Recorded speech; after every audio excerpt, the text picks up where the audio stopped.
नमस्कार, मैं हूं आपके साथ नेहा शर्मा और आप देख रहे हैं हमारा विशेष कार्यक्रम आध्यात्मिक ज्ञान चर्चा। और आइए शुरुआत करते हैं कार्यक्रम की और जानते हैं विचार जगत गुरु तत्वदर्शी संत रामपाल जी महाराज, सतलोक आश्रम बरवाला, जिला हिसार हरियाणा, बनाम हंसादेश पंथ के प्रमुख संत श्री सतपाल जी महाराज, पंजाबी बाग, दिल्ली के विचार। जो दीक्षा आप देते हैं वो आपको अपने गुरु से मिली है, खुद से आप दीक्षा देते हैं अपने भक्तों को? हमारे सदगुरु से मिली, हमारी गुरु परंपरा में, संत परंपरा में गुरु से मिली। अभी आपने सुने हंसादेश पंथ के प्रमुख संत श्री सतपाल जी महाराज, पंजाबी बाग, दिल्ली के विचार। और आइए अब जानते हैं जगत गुरु तत्वदर्शी संत रामपाल जी महाराज, सतलोक आश्रम बरवाला, जिला हिसार हरियाणा के विचार।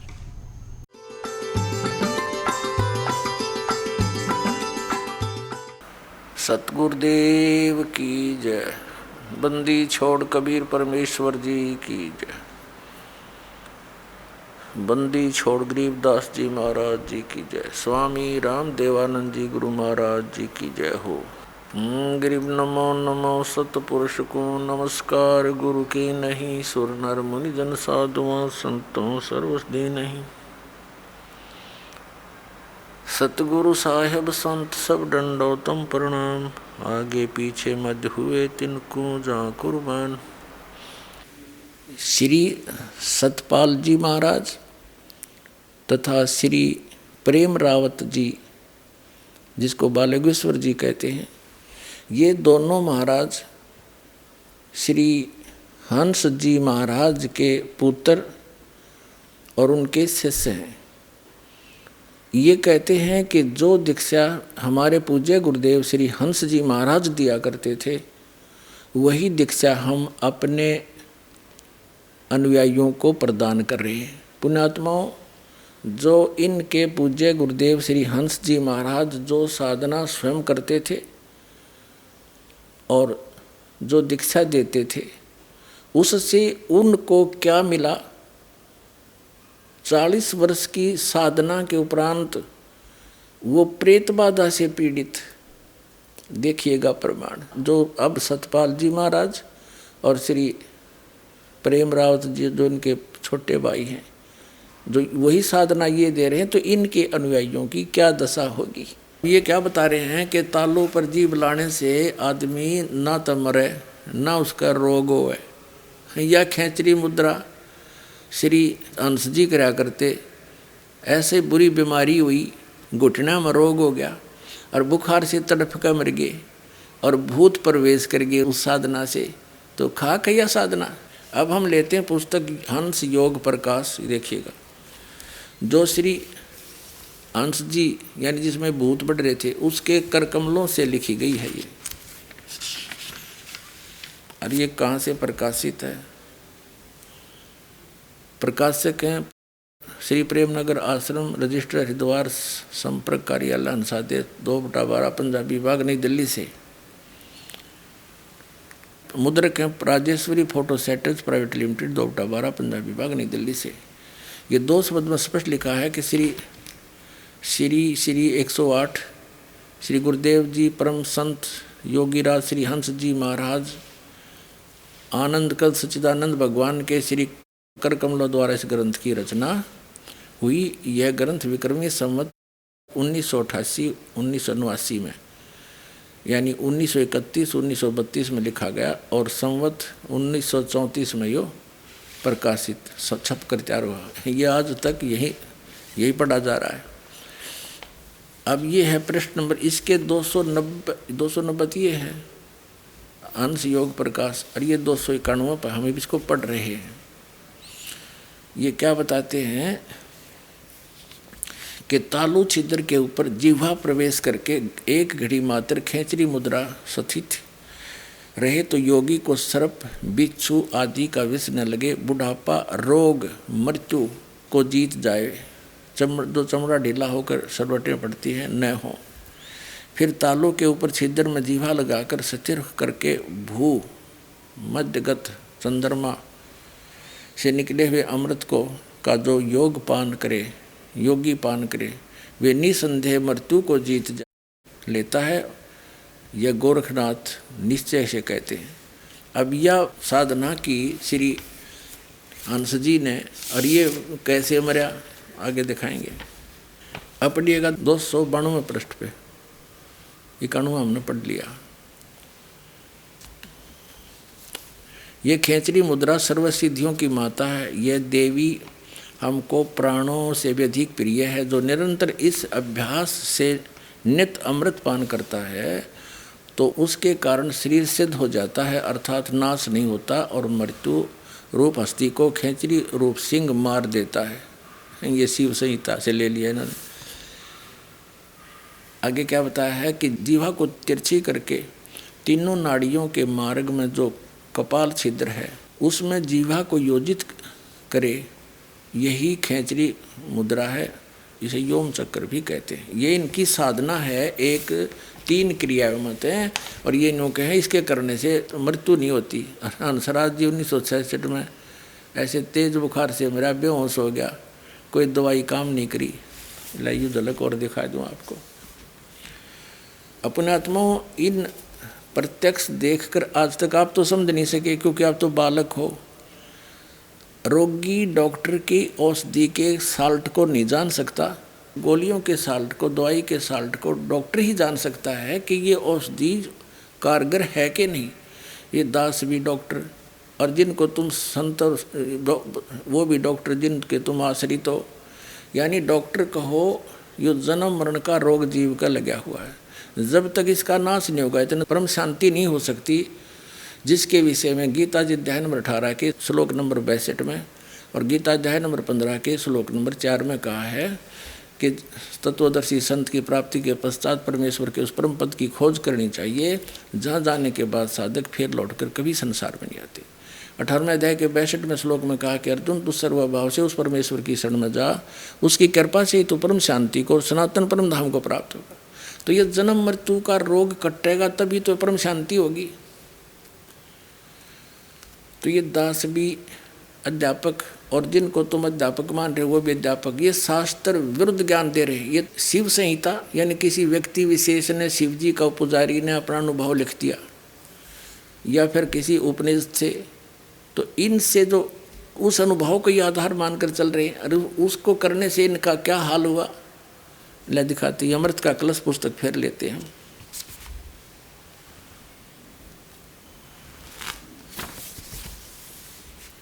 ये प्रकाशक हैं, ये इसके मुद्रक हैं, और इसके ये देखिएगा इसके 20 पृष्ठ पे ये राजस्थान में सत्संग समाप्त हुआ। श्री महाराज जी सत्संग में नहीं पधार सके, तबीयत बहुत खराब हो गई। तभी सभी को सोता हुआ छोड़कर 18 जुलाई को श्री महाराज जी वापस दिल्ली आ गए। यद्यपि प्रार्थना की गई कि आपको देहरादून ले जाया जाए, वह आपका इलाज और सेवा शुश्रूषा ठीक ढंग से हो सकेगी, लेकिन इनकी देहरादून में इनका अपना निजी मकान भी था, दिल्ली में भी इनकी कोठी थी। महाराज जी ने सिर ला दिया और दिल्ली ले जाने के लिए संकेत किया। शक्ति नगर कोठी में जिस कमरे में गुरुदेव पहले ठहरा करते थे उसमें न ठहर कर बाहर वाले कमरे में ठहरे, जहाँ पर साधारणतः श्री महाराज जी के ज्येष्ठ पुत्र ये बाल भगवान, श्री सतपाल जी को बाल भगवान बोलते हैं, श्री बाल भगवान जी दिल्ली पधारते थे तो ठहरते थे। बुखार और तेज होता जा रहा था। महाराज जी से कहा गया, महाराज जी श्री माता जी को बुला लें, कोई डॉक्टर लाएं या आपको देहरादून ले चलें। सेवकों ने प्रार्थना की। नहीं, महाराज जी बोले नहीं, किसी को ना बुलाओ, जाओ बाहर जाकर बैठ जाओ, मेरे पास कोई ना आए। इतना दुखी हो गया, किसी का बोल भी नहीं सुहा था, इसने इतना तंग हो रहा था। देखिए कोई ना आए, सभी चले गए। फिर भी सलाह करके डॉक्टर को बुलाया गया और डॉक्टर ने जांच करने के पश्चात दवा भी दी, लेकिन दवा का कोई असर नहीं हुआ। बुखार और तेज होता गया। सिर पर बर्फ़ की पट्टी लगा कर रखेगी, लेकिन तापमान नीचे आने का नाम नहीं ले रहा था। ऐसा लगता था कि बाह्य उपचारों से कुछ होने वाला नहीं है क्योंकि श्री महाराज जी योग मुद्रा में पहुंच गए थे। ये है इनकी अटकल मूर्ख बनाने की बुरा हाल हो रहा कर रहा है, अन्य को योग मुद्रा में पहुँच गए, वो बेहोश हो गया बुखार के दबाव से और मृत्यु होगी। सारी रात तड़प का अगले दिन 19 जुलाई को इसकी मृत्यु होगी। ये देखो, ये वही 20 पृष्ठ पे हम पढ़ते हुए आ रहे हैं। सावन मास की सोमवती अमावस्या की अमृत बेला ब्रह्म मुहूर्त 19 जुलाई 1966 की प्रातः 3 बजे जगत से ये महान पुरुष हंस प्रभु संसार से महाप्राण कर गए। अब देखो, इससे क्या क्या सिद्ध हो गया कि जो साधना ये करते थे उसने कोई इनका प्रोटेक्शन नहीं किया। ये कर ही नहीं सकती। शास्त्र विधि त्याग कर्म मनाचरण जो करते हैं, गीता जी अध्याय नंबर 16 के श्लोक नंबर 23 और 24 में स्पष्ट किया कि वो बालकों का लेख है। उसके सारा विरुद्ध इन साधना और सारा विरुद्ध ज्ञान जनता में बांटा और आप भी ग्रहण किया, तो क्या हाल हुआ? अन्य का क्या होगा? अंडरस्टूड है। जब तक पुण्य चलते हैं प्राणी के पूर्व जन्मों के, जैसे बैटरी चार्ज होती है और उसको से चार्जर भी ना ला रखा हो और चार्जर लगा रखा हो और वैसे टांग रखा हो जहाँ बिजली है ना उसमें, तो वो चार्ज नहीं हो रही। और जब तक वो उसकी अक्षमता पहले की है उसके अंदर जो रिजर्व कोटा, तब तक तो उससे बल्ब भी जग रहे हैं, पंखे भी चल रहे हैं, नो प्रॉब्लम। और जब वो एकदम डाउन होएगी क्योंकि चार्जर है ही नहीं, तो सारी प्रॉब्लम जो श्री हंस जी को भोगनी पड़ी 40 साल की साधना के बाद। और प्रेत प्रवेश कर झाड़े ला के निकलवा संत का, प्रेत बाधा दूर हुई। धिक्कार ऐसी भक्ति को। मनुष्य जीवन अपना भी डबो दिया करोड़ों का और सिर पर भार धर दिया इस भोली आत्मा ने। अब लिखा है इस अमृत के कलश में कि ये बता रहे हैं हंस जी के, मैं पहले आर्य समाज के विचारों से प्रभावित था, ओम नाम का जाप करता था। फिर ये स्वरूपानंद नंगली वाला एक ऐसा अज्ञानी संत मिला, वह थोड़ी बहुत तो शास्त्र अनुकूल साधना का ओम नाम का जो लाभ मिलना था वो भी छुटवा दिया इस पुण्यात्मा का, और ये डले डुबा दिए। और यह इसने सहर स्वीकार कर ली, क्योंकि हम बोले हैं, बालक हैं। हमने जो भी कोई अटपट सी बात अलग से दिखाता हमें अच्छी लगती है और उसको छोड़ देते हैं ओरिजिनल को। तो ऐसे ही दुरुक्ति आपने कर ली और पूरे करोड़ों की संख्या में और डबो दिए। इनके पुत्र लग रहे विषय काम में, दुनिया के अनमोल जीवन का नाश करने के लिए। मानुष जीवन दुर्लभ है, मिले न बारंबार, जैसे तरबत से पत्ता टूट जाए वो बोर नहीं लगता डार। अब ये और क्या क्रिया बताते हैं। अब हम फिर हंस योग प्रकाश जो श्री हंस जी की ही करती है, इन्हीं के द्वारा अनुभव लिखा गया अपना। ये देखिएगा, ये हंस योग प्रकाश में आ गई हम। वो अमृत का कलश हमने रख दी।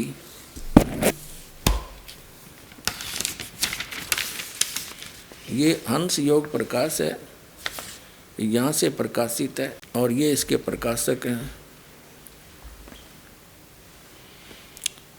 ये मुद्रक है इनका। और इसमें स्पष्ट है कि महाराज जी ने अपने हाथ से लिखा है। अब हमने 292 पर पढ़ लिया था, जिसमें इन्होंने खेचरी मुद्रा का वर्णन बताया है, यह खेचरी मुद्रा के विषय में। अब अनहद नाद विधि या 293 पे है। जब आधी रात बीत जाए तब योगी पुरुष एकांत जगह में, जहाँ जीव जंतु किसी को बोल न सुने पड़े, वहाँ बैठकर दोनों हाथों से कान बंद करके पूरक और कुंभक करे, श्वास को रोककर ध्यान से सुने। ये इनकी अनहद साधना है। जो भीतर का नाद है उसको दाहिने कान से सुने और पहले झिंगर कैसा नाद मालूम होगा, फिर वंशी का सा शब्द होगा, फिर उसके बाद बादल की गर्दन होगी, फिर झंझा की आवाज़ हो आवेगी, फिर भौरा का शब्द होगा, आगे घंटा और कांसे के पात्र की आवाज़ आएगी, फिर तुरई का शब्द तथा भेरी मृदंग और नगाड़े की आवाज़ आएगी। ये कोई अन्य किसी संत का अनुभव जो संस्कृत में लिखा है, ये अनुवाद करके इन्होंने अपने प्रमाण में लिया है कि ये साधना ये ऋषि भी करते थे। कान बंद करके अंदर अनहद नाद सुनना, ये इनकी क्रिया। और इसको यही साधना एक खेचरी मुद्रा को छोड़कर प्रकाश देखना, आनंद धुन सुनना और पांचों नाम काल के जाप करना, ये राधा स्वामी पंथ वाले बताते हैं। और वही साधना ये इनकी है, सबका मिलजुला कर इनका सारा वही खिचड़ी पक रही है, काल के ही जाल में फंसे पड़े हैं। वर्तमान के अंदर श्री सतपाल जी महाराज जो श्री हंस जी के सुपुत्र हैं, और इनको नाम दान का भी ये आदेश ना दे पाए, क्योंकि ये तो 1966 में बेहोश होकर मर गए। उस समय श्री सतपाल जी महाराज तो मंसूरी पढ़ रहे थे। ये देखिएगा, ये अमृत के कलश पुस्तक है इन्हीं की। अब वो हंस योग प्रकाश हमने रख दी, अब हम ये अमृत के कलश ये पढ़ रहे हैं यहाँ से। ये इसका लेखक है, ये यहाँ से प्रकाशित है, और ये यहाँ से मुद्रित है। अब इसके हमने 20 पर पढ़ लिया था कि 19 जुलाई ब्रह्म मुहूर्त में ये बेहोश होकर मरे थे। यहाँ पर इन्हें पता भी नहीं था, ये ऊपर आपने देख ही लिया, संकेत दिया। महाराज जी को ये राजस्थान से दिल्ली ले आए शक्ति कोठी में, शक्ति नगर कोठी में, और वहाँ फिर ये डॉक्टरों ने इलाज किया, बुखार तेज होता जा रहा था। महाराज जी इनसे कहा श्री माता जी को बुला दें, ये न मना कर दिया, किसी को ना बुलाओ, तुम बाहर चले जाओ, बाहर जाकर बैठ जाओ, मेरे पास कोई ना आए। फिर भी सलाह करके डॉक्टरों को बुलाया गया, डॉक्टरों ने जांच करके पश्चात दवा भी दी, लेकिन दवा कोई असर नहीं हुआ, बेहोश हो गए, ये अचेत हो गए, बुखार और तेज हो गया। सिर पर बर्फ़ की पट्टी लगातार रखी गई, लेकिन तापमान नीचे आने का नाम नहीं ले रहे थे। ऐसा लगता था कि बाह्य उपचारों से कुछ होने वाला नहीं है, क्योंकि श्री महाराज जी योग मुद्रा में पहुँच चुके थे, अचेत हो गया था, बेहोश हो गया।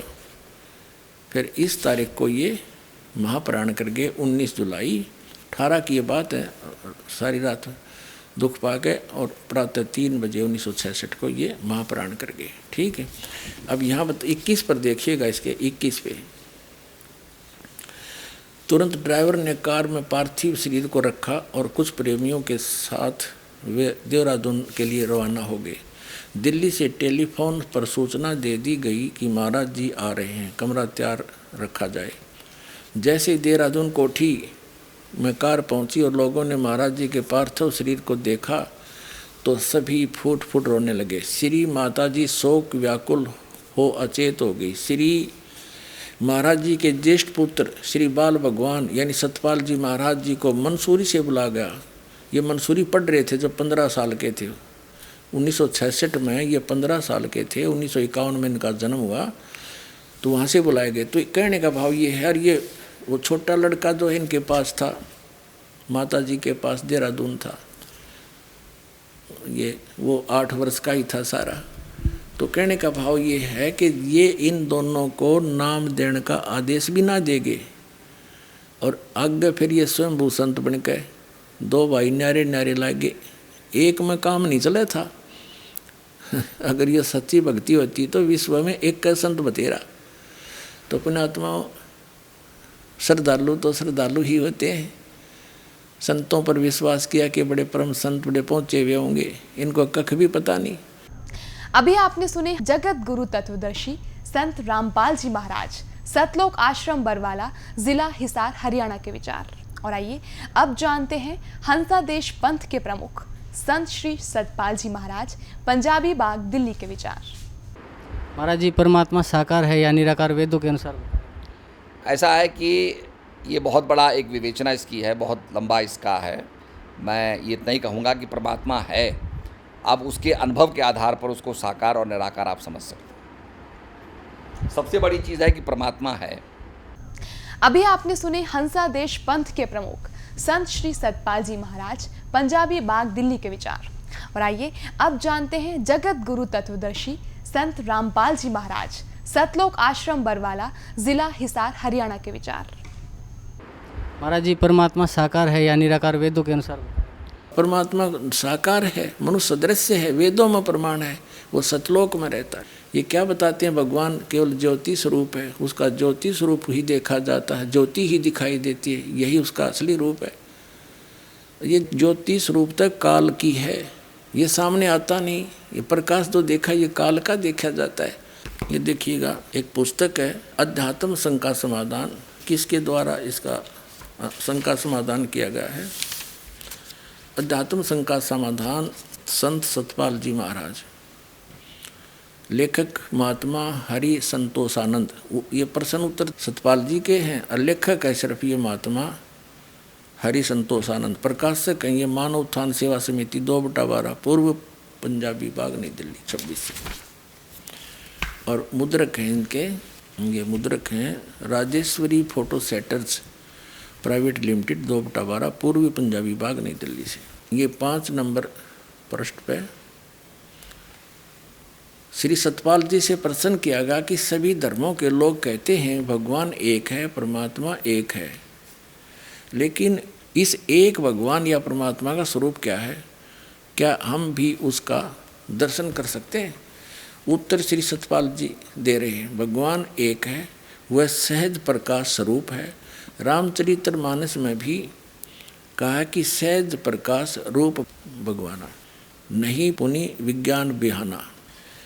प्रश्न नंबर 9 पर शंका समाधान के प्रश्न किया, किसी ने मानव उत्थान सेवा समिति के मंच से भगवान के सच्चे स्वरूप की चर्चा की जाती है, यह बहुत अच्छी बात है, परंतु हम यह कैसे माने कि आपकी संस्था, सतपाल जी से प्रश्न किया, द्वारा बताया गया ज्ञान सच्चा है और बाकी अन्य सभी का ज्ञान झूठा है? उत्तर, हमारे ऋषि महर्षियों, तत्वज्ञानी महापुरुषों एवं मनीषियों ने परमात्मा के सच्चे रूप को जानकर ध्यान किया था। ध्यान की अनुभूतियों को उन्होंने ग्रंथों में वर्णन किया है। ज्ञान वह सच्चा है जो तीनों अवस्थाओं में एक सा रहे। जैसे धर्म ग्रंथों में परमात्मा के स्वरूप का वर्णन है, वैसा ही गुरु भी ज्ञान देते हैं तथा ठीक वैसा ही ध्यान अवस्था में अनुभूति होती है। भगवान श्री कृष्ण ने गीता में बताया है कि परमात्मा का सच्चा स्वरूप दिव्य ज्योति परम प्रकाश है। रामायण में भगवान को प्रकाश रूप ही बताया गया। वेद और उपनिषदों में 10 पृष्ठ पाया गया, परमात्मा को दिव्य ज्योति स्वरूप ही कहा गया है। संत कबीर, गुरु नानक, महात्मा बुद्ध, ईसा, मोहम्मद, मूसा ने भी प्रकाश स्वरूप परमात्मा का ही ध्यान किया। सभी संतों व ग्रंथों ने एक स्वर में कहा है कि उस प्रकाश स्वरूप परमात्मा का ज्ञान समय के सच्चे सतगुरु ही करा सकते हैं। अपने आत्माओं, अब ये श्री सतपाल जी के सट्टे मारे हैं, न्यों वेदों में भी परमात्मा ज्योत स्वरूपी लिखा है, कबीर साहब भी ज्योत स्वरूपी बताते थे, नानक जी भी प्रकाश ही बताते थे। इन्हें खाक पड़ा फिर वेदों को हैं। अब दिखाता हूँ आपको वेदों में क्या प्रमाण है। इन वेदों के विद्वान माने जाने वाले जितने भी ऋषि महर्षि हुए हैं, आचार्य शंकराचार्य हुए हैं, या ये जितने कबीरपंथी नकली, ये सभी नो के परमात्मा निराकार और वेदों को सतमानीय, वेदों को आधार मान के ज्ञान देते और भगवान को निराकार बताते। एक महर्षि दयानंद आर्य समाज प्रवर्तक ने वर्तमान में इन वेदों का ठेका ले रखा था कि जो ज्ञान महर्षि दयानंद को है विश्व में किसी को नहीं, ये वेदों के सही ज्ञाता है। और महर्षि दयानंद वेदों का कख भी पता नहीं था, वो निराकार बताओ भगवान को, और वेद क्या कह रहे हैं इन्हीं के अनुयायियों के। और महर्षि दयानंद का क्या अनुवाद है बताओ, इन अंग्रेज़ों की यह समझ में ना आई तुम कह क्या रहे और वेद क्या बता रहे हैं। अगर ये दास अनुवाद करता तो ये आज्ञा नहीं आने देते, नो कहें रामपाल के जाना संस्कृत ने उठ पटांग कर रखी है। और इन अंग्रेजों द्वारा, इन इंजीनियरों द्वारा करा रखा अनुवाद परमात्मा ने इनके कर कमलों से, और इन सब से लिखवा रखा सच्चाई, इन्हें खुद पता नहीं इसमें क्या लिखा है। इसके लिए परमात्मा कहते हैं कि मोती मुक्ता दर्शत नाही ये जगह सब अंदरे, और दिखत के तैन तस्मिन का फिरा मोती अब अंदरे। अब देखिएगा ऋग्वेद मंडल नंबर 9, इसके अंदर दिखाते हैं आपको। और ये किसका अनुवाद है? महर्षि दयानंद इन आर्य समाजियों का, महर्षि दयानंद के अनुवाद अनुयायियों का। प्रकाशक है सर्वदेशी कार्य प्रतिनिधि सभा, महर्षि दयानंद भवन, रामलीला मैदान, नई दिल्ली से छपा है। अनुवाद करता मुद्रक है Prince offset printers 1510 Pataudi house Daryaganj नई दिल्ली से। अब इसको आपका दिखाते हैं। ऋग्वेद मंडल नंबर 9 सूक्त नंबर 86 का, ऋग्वेद मंडल नंबर 9 सूक्त 86 का मंत्र 26। इसमें वही प्रमाण जो का त्यों, वही प्रमाण जो कबीर सागर में धर्मदास जी ने बताया आँखों देख के, वो ज्यों का त्यों प्रमाण आपको इन पवित्र वेदों में मिलेगा। देखिएगा, ऋग्वेद मंडल नंबर 9 सूक्त 86 का मंत्र 26 है। यहाँ है ये कबीर शब्द, हम इसको कबीर बोल रहे हैं, वह को हम वह बोलते हैं अपने देसी लैंग्वेज में, देसी भाषा में। यज्ञ करने वाले यजमानों के लिए परमात्मा, यज्ञ माने धार्मिक अनुष्ठान करने वाले यजमान माने भक्तों के लिए परमात्मा सब रास्तों को सुगम करता हुआ उनके विघ्नों को, संकटों को मर्दन करता है, नाश करता है, और उनको पवित्र करता हुआ और अपने रूप को सरल करता हुआ वह कांति में परमात्मा देखे। इन्होंने इस कबीर का इन्होंने ऐसे संधि छेद कर अर्थ कर दिया, सर्वज्ञ विद्युत के समान क्रीड़ा करता हुआ। या लिखना था वो कबीर देव वर्णीय पुरुष को प्राप्त होता है। वर्णीय माने अच्छे श्रेष्ठ पुरुष को प्राप्त होता है। अपनात्मा इन्होंने यहाँ कबीर का अपसर्ग लगा के कवि ही बना दिया, अर्थ कर दिया सर्वज्ञ। देखो ये कबीर अतो, इसका इन्होंने ये संधि छेद कर दिया। इसका अर्थ यहाँ लिखना था कबीर देव। बुद्धिमता ये थी, जैसे उदाहरण के लिए ये यजुर्वेद है, ये यजुर्वेद है, इसका ऊपर रह लगा है, इसको संधि छेद करेंगे इस रह को यहाँ लगा सकते हैं, दो अपसर्ग। जहाँ भी इस यजुर्वेद नामक ग्रंथ की महिमा होगी और वहाँ केवल यजु भी लिखा हो तो उसका अंडरस्टूड अनुवाद करता ने लिखना पड़ेगा यजुर्वेद।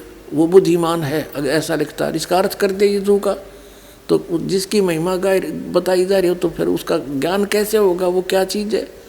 कोई पुस्तक है या कोई और वस्तु है? देखिएगा ये यजुर्वेद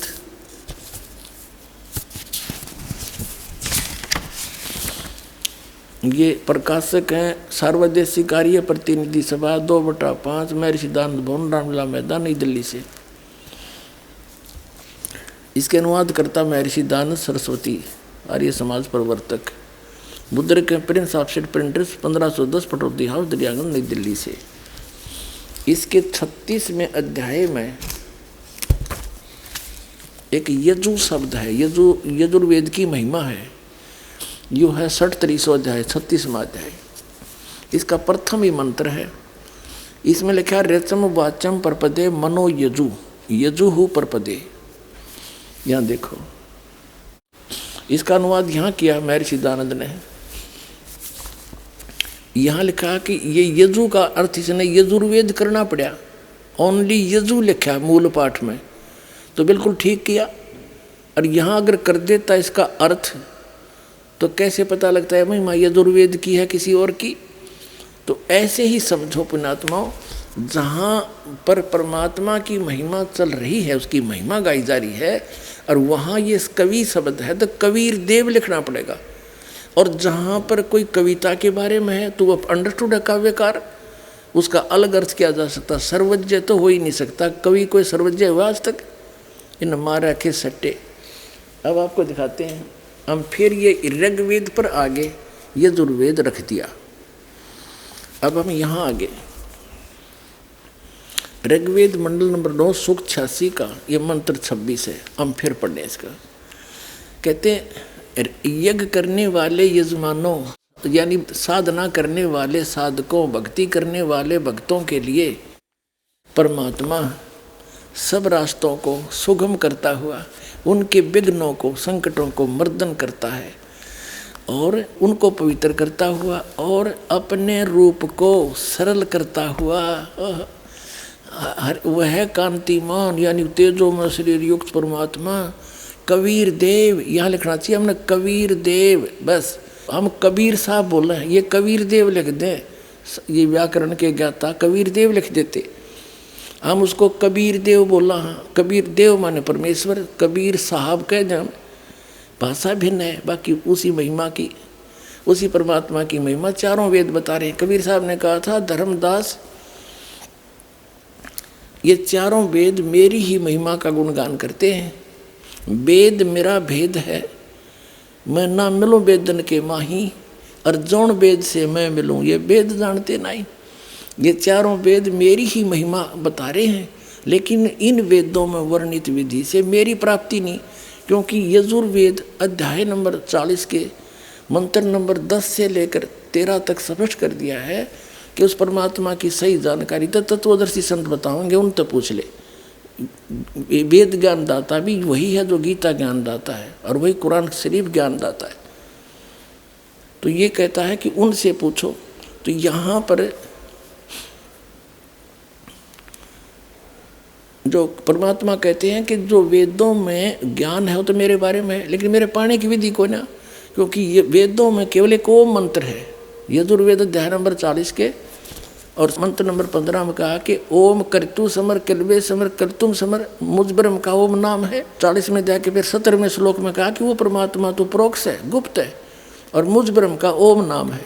तो वेदों से इन ऋषियों ने ज्ञान तो था नहीं, तत्वदर्शी संत मिला नहीं, ओम नाम को पूर्ण परमात्मा का मान कर रगड़ा लाना शुरू कर दिया। ये तो ओम का काल का जाप है, ब्रह्म का, इससे जन्म मरण छूटे नहीं। तो वो परमात्मा नहीं मिल सकता इन वेदों में वर्णित विधि से। तो कबीर साहब कहते हैं कि वेद मेरा भेद है, मैं ना मिलूँ वेदन के माही, और जौन वेद से मैं मिलूँ ये वेद जानते नहीं।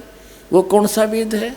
श्रीमद् भगवद गीता अध्याय नंबर 4 के श्लोक नंबर 32 में कहा कि अर्जुन, जो सच्चिदानंद घन ब्रह्म ने यानी परम अक्षर ब्रह्म ने अपने मुख से स्वयं आकर के ज्ञान बोला है, वो तत्व ज्ञान है, और उसको मैं नहीं जानता। चौथे अध्याय के 34वें श्लोक में कहा कि उस तत्व ज्ञान को तू तत्वदर्शी संतों के पास जाकर समझ, उनको दंडोत प्रणाम करने से, कपट छोड़कर उसकी सेवा करने से तत्वदर्शी संत तुझे उस परमात्मा का उपदेश करेंगे, परम तत्व का।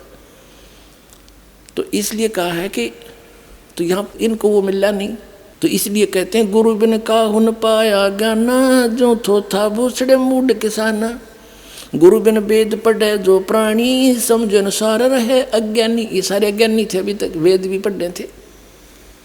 अब फिर क्या बताते हैं कबीर साहब के जौन वेद से मैं मिलूँ ओ है तत्व ज्ञान, वो वेद जो भगवान ने स्वयं आकर बोला, और इस दास के सामने उसने खोला, अरे बाप के सामने दास ने ढूंढा ठा दिया, और आप भर लो इसके हैं अपने भंडार परमात्मा की तरफ से। अब देखो, तो यहाँ कबीर साहब कहते हैं वेद मेरा भेद है। तो ये प्रकट हो रहा है कि कबीर है वो परमात्मा जो अपने रूप को सरल करके हल्का तेज पुंज का बना के, जैसे आप जी ने कबीर सागर में देखा, धर्मदास जी ने जब नीचे से कबीर साहब आए हुए थे जिंदा महात्मा के रूप में, एक सिंपल मैन जैसा बॉडी, और जब ऊपर सतलोक में जाकर देखा वही परमात्मा सिंहासन पर बैठे हैं, सिर पे मुकुट है, ऊपर छतर है, और उसके एक रोमकूप में करोड़ सूर्य मिला दे, करोड़ चंद्रमा मिला दे, ऐसा उनका शरीर की शोभा, इससे भी ज़्यादा रोशनी है। तब धर्मदास ने परमात्मा पर विश्वास हुआ कि वही है जो नीचे से ऊपर गया था। तब धर्मदास जी ने पूछा, हे परमात्मा, आपने अपना वो रूप, वो शोभा यहाँ क्यों नहीं शोभा युक्त आए? तो परमात्मा ने कहा, जब मैं एज इट इज उसी शोभा उसी तेजपुंज से यहाँ आ जाऊँ तो इस निरंजन यहाँ के ब्रह्म भगवान का कलेजा हिल जा, और उस इतने नूर न तुम देख नहीं सकते चरम दृष्टि, वो तो ऊपर की दृष्टि उस आत्मा वाली न्यारी है, उनसे देखा जाता है। इसलिए मैं अपने उस हल्के उस शरीर को सरल करके आया हूँ। यह अपने उसमें कबीर सागर में प्रमाण देख लिया, और ये वेद बता रहे हैं कि वो परमात्मा अपने रूप को सरल करके, यानी वहाँ तो घना नूर है उनका, और तब यहाँ आता है अच्छी आत्माओं को मिलता है। देखिएगा ऋग्वेद मंडल नंबर 9 सुख 86 का मंत्र 26 पढ़ रहे हैं हम।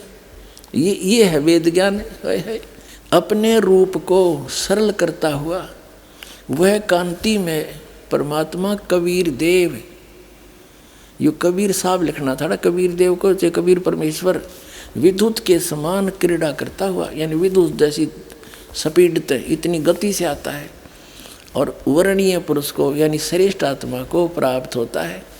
और देखो 27 में कमाल कर दिया।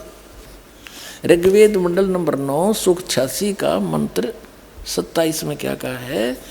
वह प्रकाश पुंज परमात्मा को, जो परमात्मा ध्रुवलोक के और तीसरे पृष्ठ पर विराजमान है, वहाँ बैठा है वो भगवान, वहाँ रहता है और वहाँ से चल कर आता है गति करके। अब और दिखाते हैं ऋग्वेद मंडल नंबर 9 सूक्त 82 का है। ऋग्वेद मंडल नंबर 9 सूक्त 82 का और ये मंत्र नंबर 1 देखें।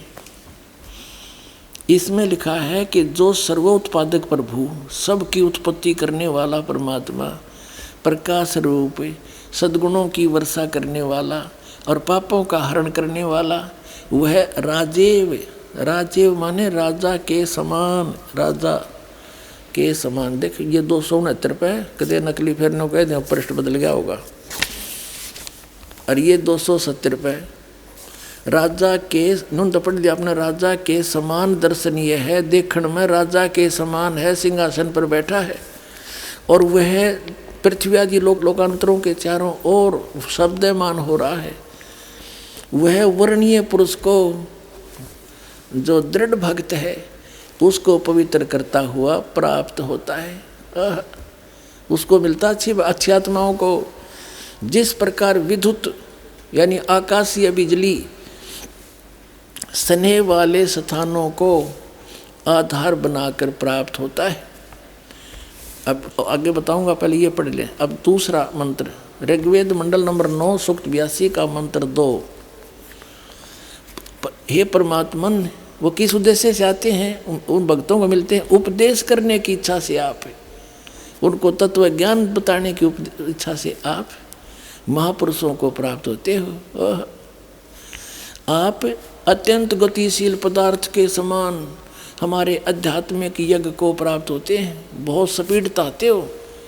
और आप सर्वज्ञ नहीं, कबीर देव हैं, आप कबीर परमात्मा हैं।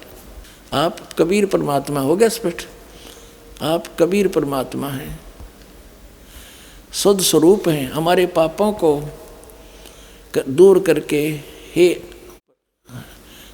सोम, हे अमर परमात्मा, हमको सुख दे।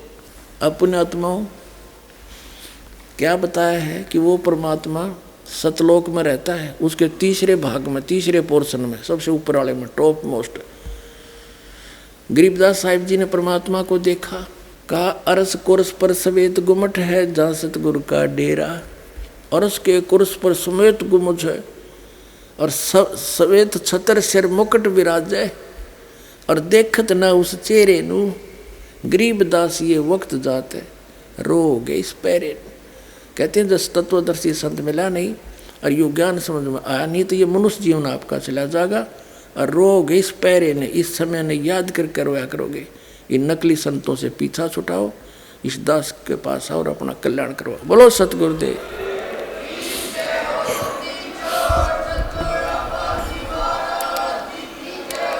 तो पुण्य आत्माओं, इन सभी सदग्रंथों ने और आंखों देखा महापुरुषों ने रल मिलकर सिद्ध कर दिया, कबीर इज गॉड, नर आकार है, सतलोक में रहता है, वहाँ से चल कर आता है। तो ये लीला कबीर भगवान ने की है, वो परमात्मा है, वो हम सबका पिता है, हमारे लिए भटक रहा है, उसको पहचानो और कल्याण करवाओ। बोलो सतगुरुदेव। आइए अब हम उन श्रद्धालुओं के अनुभव जानते हैं जो जगत गुरु तत्वदर्शी संत रामपाल जी महाराज जी से दीक्षा प्राप्त कर चुके हैं तथा उनके द्वारा बताए गए भक्ति मार्ग पर चल रहे हैं। नमस्कार सर। सत साहिब, क्या शुभ नाम है जी आप जी का? मैं भगत हरि गोविंद दास, नेपाल से। सर संत रामपाल जी महाराज की शरण माने से पहले आप कौन सी भक्ति करते थे? हम तो ऐसे कोई भक्ति नहीं करते थे, कभी कभी मौका लगता था तो शंकर जी का नाम लेते थे, शिव जी का नाम लेते थे, बस इतना ही। बाबूजी और दादाजी ने 7 बीघा नेपाल की जगह देके 7 बीघा जगह देके अपने घर के द्वार पर आगे में राम जानकी मंदिर बनवाए हैं, और हम सोचते थे कि यही भगवान है, और उसी में थोड़ा मोरा लगे रहते थे। सर, परम संत सतगुरु रामपाल जी महाराज की शरण में आप कैसे आए? संत जी के शरण में हमसे पहले हमारे ससुर जी लगभग 1-1.5 वर्ष 2 वर्ष पहले से थे, और उन्होंने हमें बीच बीच में प्रेरणा दे रहे थे कि परमात्मा ये है, इसमें लगे रहो, लेकिन हमको विश्वास नहीं होता था। किताब भी दिए, हम 1-2 पेज पढ़े, हमको कुछ समझ में नहीं आया और हम पढ़ नहीं सके, और हम उसको घोर विरोध करते थे। तो पर भी कहना नहीं मानते थे, पटक पटक हमको कहते थे और हम उसको घोर विरोध करते थे।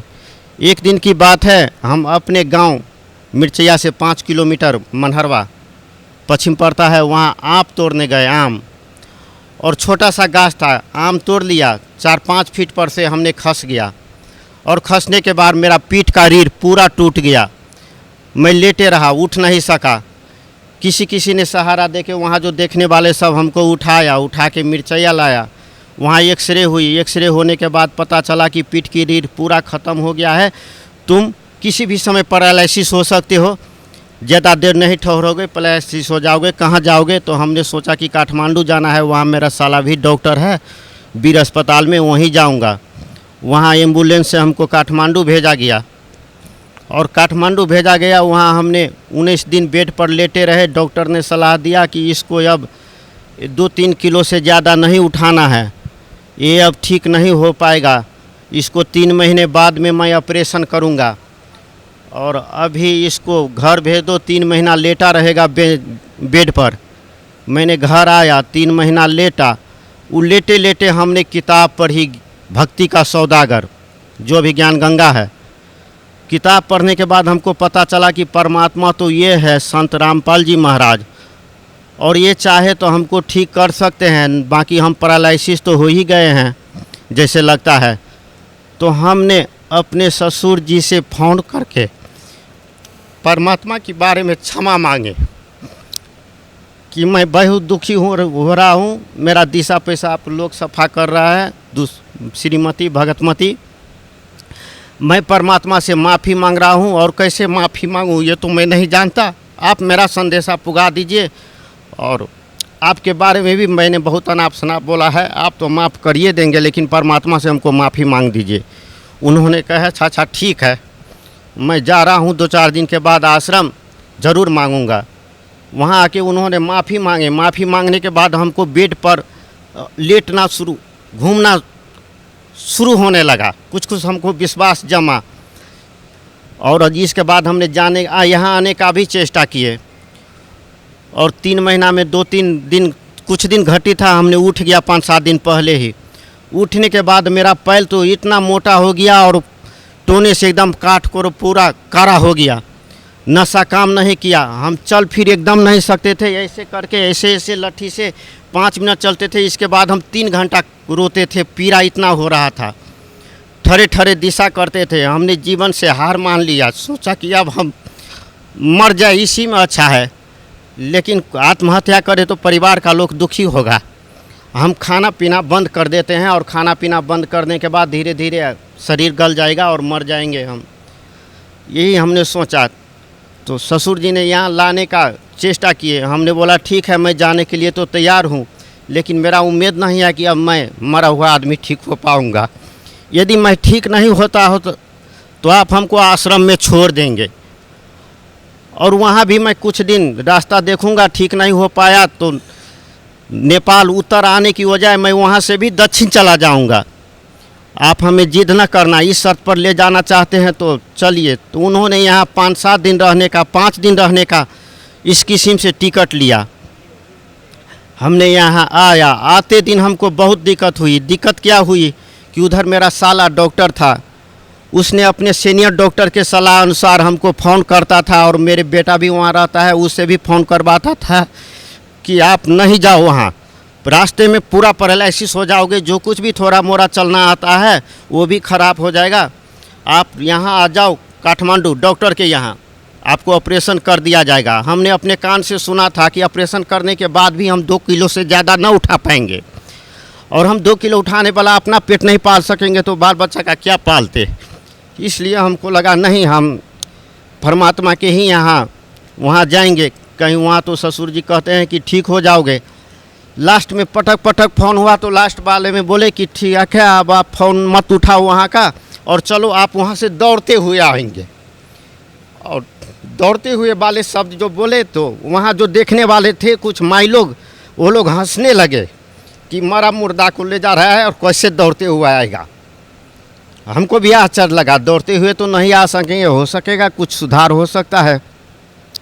हमने ठीक है यहाँ आने के लिए कर लिया, आया भी, रास्ते में कोई दिक्कत नहीं हुई। यहाँ आके सत्संग चालू था, हमको 2 बैग पर बैग रख दिया गया और हम उस पर बैठ गए, सत्संग सुने। सत्संग सुनने के बाद में नामदान लिए। नामदान लेने के बाद में हमने दर्शन करने आया। दर्शन करने आया तो हमारे साथ में जो थे हमारे ससुर जी, और मेरे पीठ में बेल्ट लगे हुए थे स्टील का, और मैं लट्ठी पर ऐसे आ रहा था। यहाँ की सेवादारों ने लट्ठी रख दो भाई। हमने बोला कैसे जा पाऊँगा, तो मेरे कंधा पर हाथ रख लेना। मैं ठीक है, तो हमारे ससुर जी को वहाँ से हटा दिए, लाइन में लगा दिए, वो लाइन में आ गए। इसके बाद पीछे में बेल्ट देखे, ये तो खोलना होगा। मैंने बोला कि ये तो मैं नहीं खोलूँगा, खोलूँगा तो अभी थसक जाऊँगा। तो ठीक है हम लोग खोल देते हैं और 2 आदमी साइड में हो जाएंगे, उस पर हाथ रख लेना। आपकी मर्जी, खोलना है खोल दो। खोल दिए। खोलने के बाद यहाँ आए, हम अलग लाइन में हो गए। हमारे अगल बगल में हमारे जान पहचान वाली कोई नहीं थे, बस परमात्मा आए हमारे सामने। हमने बोले गुरुदेव, अब इतना आदमी में, इतना भक्त लोगों में, वो तो हमको पहचानेंगे नहीं, मैं क्या बोलूँ ना बोलूँ। तो हमने यही सोचा कि परमात्मा से माफ़ी मांग लेंगे। हमने तो अनाप शनाप बोला है। हमने बोला गुरुदेव हमको माफ़ कर दीजिए। इसके आगे हम बोल नहीं सके, हमको आँख से आंसू आ गया। गुरुजी बोले कि अरे बेटा तुमको माफ़ तो मैंने कब का कर दिए हैं। तो हमको पता चला कि आगे पीछे कोई नहीं है मेरा जान पहचान वाले। गुरुजी कैसे हमको पहचान गए, ये तो साक्षात परमात्मा है, यहाँ छुपे बैठे हैं।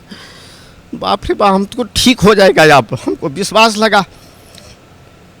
तब इसके बाद हम बोले कि माफ़ कर दिए हैं, तो मैं कहाँ खड़ा हो पा रहा हूँ, पैर का नस एकदम फट रहा है, डांड कमर एकदम दुख रही है, आंसू एकदम आ रहा है, दर्द से मैं खड़ा ना हो पा रहा हूँ।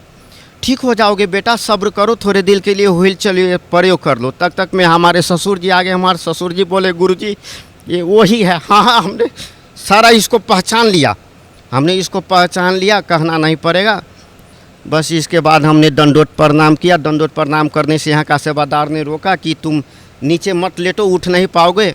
मैंने बोला यही चाहता हूँ, जो घर पर मरता यहाँ ठाव पर आकर मर रहा हूँ, जगह पर आ गया हूँ।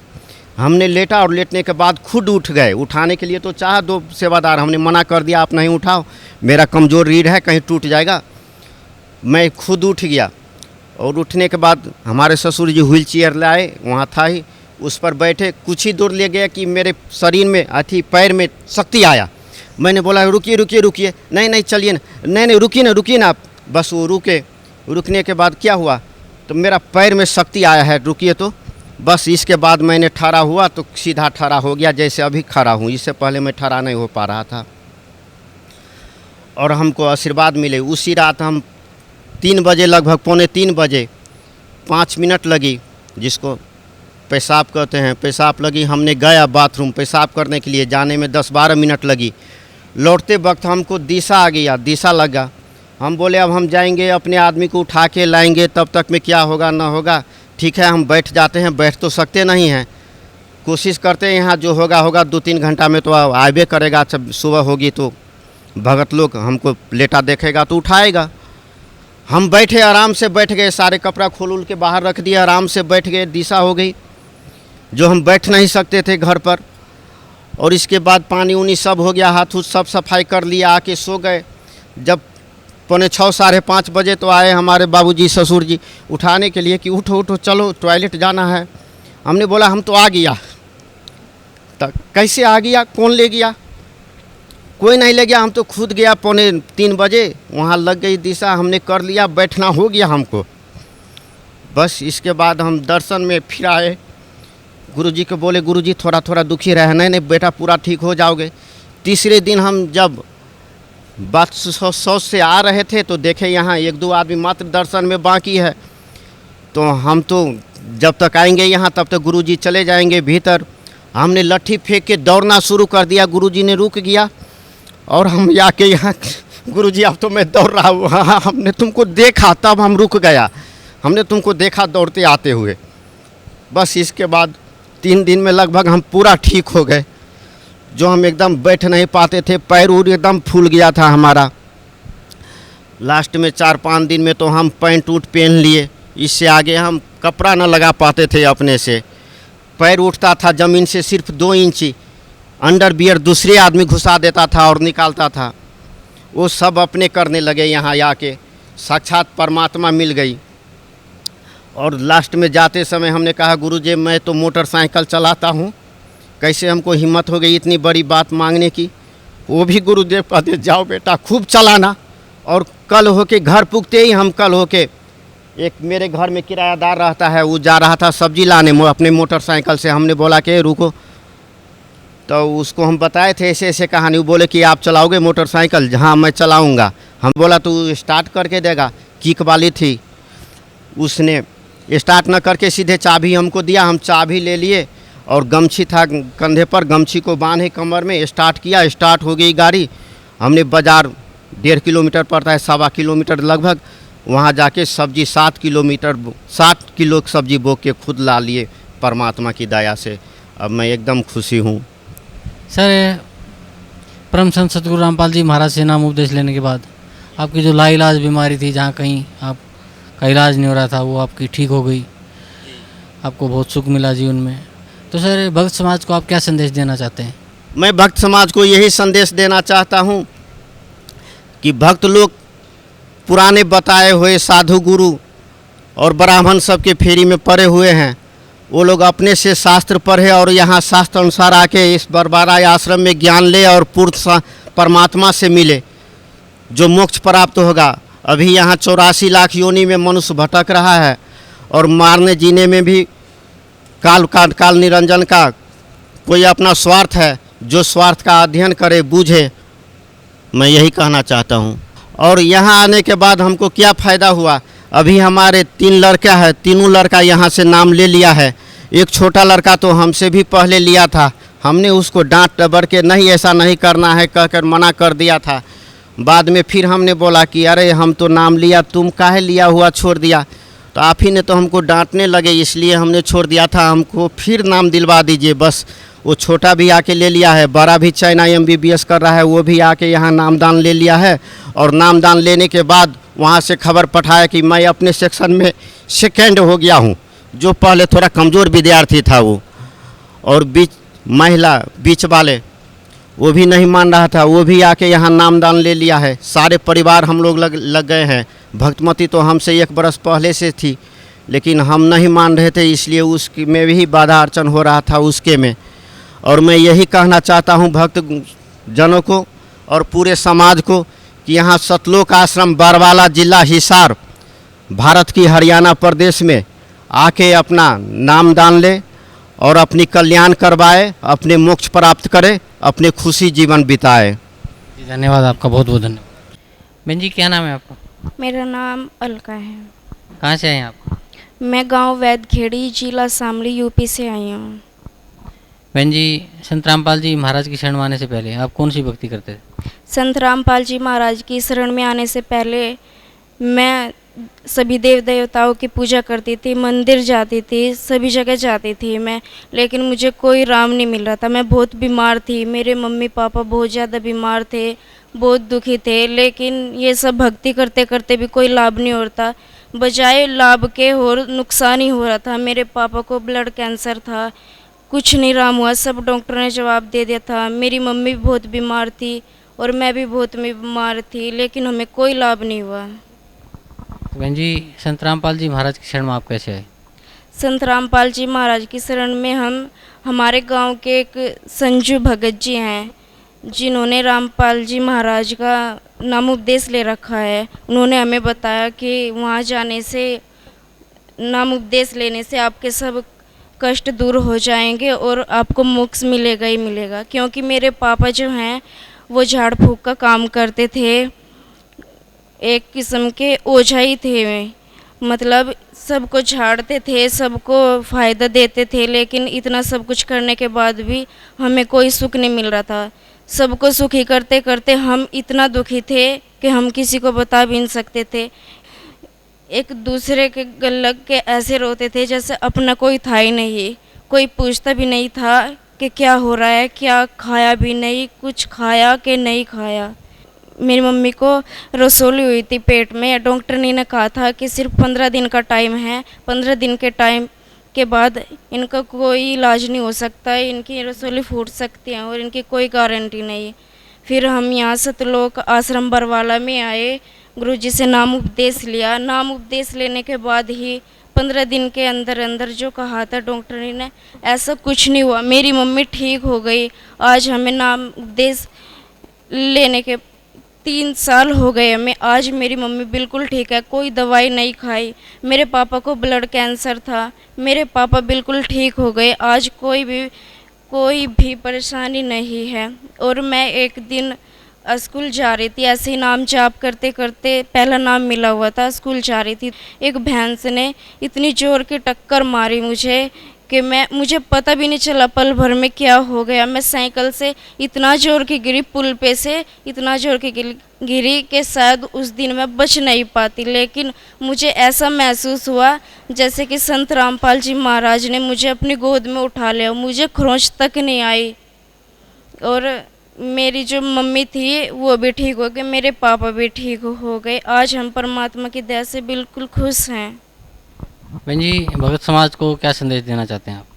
मैं भक्त समाज को यही संदेश देना चाहूँगी कि सतलोक आश्रम बरवाला में आओ और संत रामपाल जी महाराज से नाम उपदेश लेने के बाद अपना कल्याण करवाओ। क्योंकि सतलोक आश्रम बरवाला में पूर्ण संत कबीर साहिब परमात्मा आए हुए हैं, जो संत रामपाल जी महाराज का चोला पहने हुए है। क्योंकि एक बार मुझे सपन दिखा था, जैसे मैं जा रही थी, नाम जाप करते हुए जा रही थी सतनाम का, तो एक कुतिया मरी हुई पड़ी थी, उसके 2 पिल्ले भी थे। वो बहुत भूख से रो रहे थे। मुझे देखा नहीं गया उन पिल्लों को। मैं उनको उठा करके घर लेकर आई, उनको दूध पिलाया, सब काम किया। वो पिल्ले देखते देखते मेरी आंखों के सामने ही 2 बच्चों का रूप ले लिया। मेरी आँख खुल गई। मैं सोचिए परमात्मा आपने आज मुझे क्या दिखाया। मैं पूरे दिन ऐसे ही बीत गया, मैं रोती रही, मुझे कुछ समझ नहीं आया। फिर जब संध्या आरती का टाइम हुआ, मैंने जोत लगाई, संध्या आरती की, मैंने परमात्मा से अरदास की, हे परमात्मा इसके पीछे क्या राज है, मुझे एक बार फिर दर्शन दे के बताओ परमात्मा इसके पीछे क्या राज है। फिर अगले दिन परमात्मा सौपन में आए, कहा बेटी, जैसे ही सौपन में आए तो मुझे 2 फल दिए और ये जो पाठ प्रसाद मिलता है ये दिया। और जैसे इनको लेकर मैं बेड पर रखा तो एकदम से एक काला भयंकर सा आदमी मेरे सामने खड़ा था। उसने मेरा हाथ पकड़ लिया। गुरुजी कह रहे थे कि ये काल था। एक तरफ गुरुजी खड़े थे, एक तरफ काल खड़ा था। काल ने मेरा हाथ पकड़ा, लेकिन गुरुजी के पास तक मेरा हाथ नहीं गया। मेरे हाथ में बेड की चादर आ गई। मैं और बंदी छोड़ की जय बोलती रही। एकदम से बंदी छोड़ की जय बोलते बोलते परमेश्वर ने अपना हाथ बढ़ाया। जैसे ही हाथ बढ़ा, काल ने मेरा हाथ छोड़ दिया और मेरी आँख खुल गई। फिर अगले दिन फिर ऐसे ही हुआ। मैंने फिर परमात्मा से अरदास लगाई तो परमात्मा ने कहा आकर कि बेटी 600 साल पहले तू एक सत्या नाम की डॉक्टरनी थी, तेरे कोई औलाद नहीं थी, लेकिन तू मेरी शरण में आई थी, इसलिए तू मेरी शरण में आई थी, तूने मेरी भक्ति की थी, इसलिए मैंने तुझे अपने पास रख लिया था। और कहा था बेटी जब हम खुद चलकर पृथ्वी पर आएंगे उस वक्त आपको भेजेंगे। मैं तो भक्त समाज को यही संदेश देना चाहूँगी कि वो परमात्मा कबीर परमेश्वर धरती पर आए हुए हैं, उनसे नाम उपदेश ले और अपना कल्याण कराए। सत साई। धन्यवाद बहन जी, बहुत बहुत।